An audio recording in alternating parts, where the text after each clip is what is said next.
Welcome back everyone to this new lecture on joins. In the previous video we have covered the concept of inner join.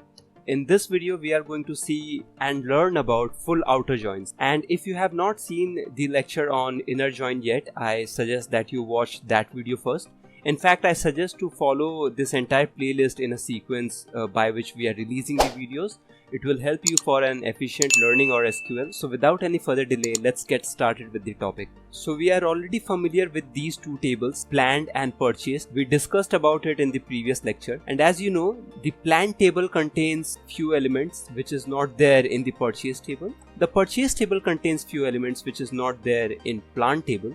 And both the tables contains few elements which is common and falling within the intersection area. We have seen how to use inner join in order to fetch these records.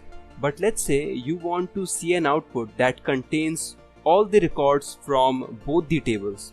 Okay, which means we want everything which is there in the first table but not in second table, everything which is there in second table but not in first table, and all the elements in the intersection area as well. In that case, we use full outer joins, and the entire syntax is very much similar to the inner join. The only difference is over here we are replacing inner join with full outer join. It is very necessary to understand the format of the final outcome after applying this full outer join. So let's go ahead and try to understand that. So with this example over here, we will try to understand the format of the final outcome after using the full outer join. So we are familiar with these two tables already. First one is table A that has two columns, a.id and name. The second table as well has two columns, b.id and name.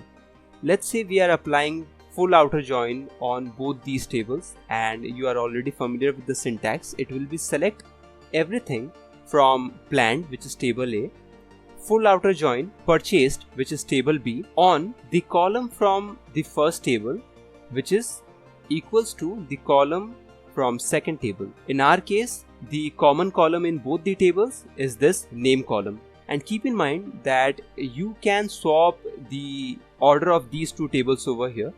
So instead of planned, if you want to put the purchase table first and then reverse the planned table back to the position of purchase table, it is absolutely fine in this particular case, also in case of inner join. However, this switch cannot be made in case of left join or right join, about which we will talk in the upcoming lectures. So after applying this SQL query, we get this outcome. If you observe carefully, there are few records in b.id column which is null. Also few records which is null in a.id column. And why is that? Because these records of egg and oats is there in the first table.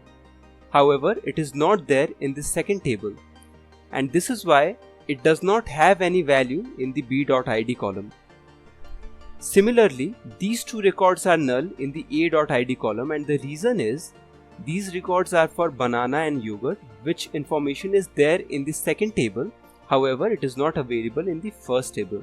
Hence, if you don't have the same set of items in both the tables, table A and table B, then after applying a full outer join, you will get to see a lot of null values in the final outcome. And this is something you need to keep in mind. In case you don't see any null values even after applying a full outer join, that means both the tables have same set of elements. Okay, now enough of theory. Let's go and jump into our PG admin so that we can see some practical use case of this full outer join. I am going to use this same syntax that I used previously for the inner join demonstration. And this time, in order to apply full outer join, all you need to do is just replace this inner join with full outer join. That's it. If you select and execute it, it will give you an outcome with all the values from both the tables, and this is how we use the full outer join. Okay, so far we have seen that if two tables are given and if we want to fetch the values at the intersection of both the tables, then how can we use an inner join? If we want to fetch all the values from both the tables, then how can we use full outer join? But let me give you a challenge this time, and let's see if you can come up with an answer. Let's say that you have been given these two tables and you need to fetch only those records from both the tables which is not falling within this intersection area, which means you need to fetch all the records from here, this part, and here, this part, but the final table should not contain any value from the intersection area. You can go ahead and try to use a Google search in order to find your answer, and if you are able to come up with a correct answer, then comment your SQL query below in the comment section so that others who could not find the answer, they can take help from your answer. So try to pause the video and come up with a solution over here. Alright, so I hope that you tried your best in order to find the correct SQL query in order to solve this given problem.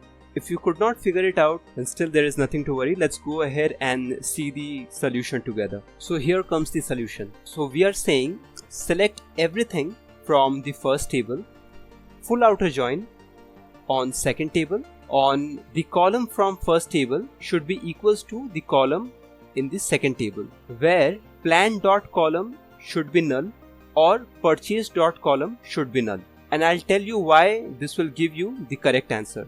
Because if you are fetching the records from this side of table A, which is not a part of table B, then these records will give you some null value for the columns in second table, and if you try to fetch the record from the second table for the values which is not a part of the first table, then these records will give you some null value for the columns from first table.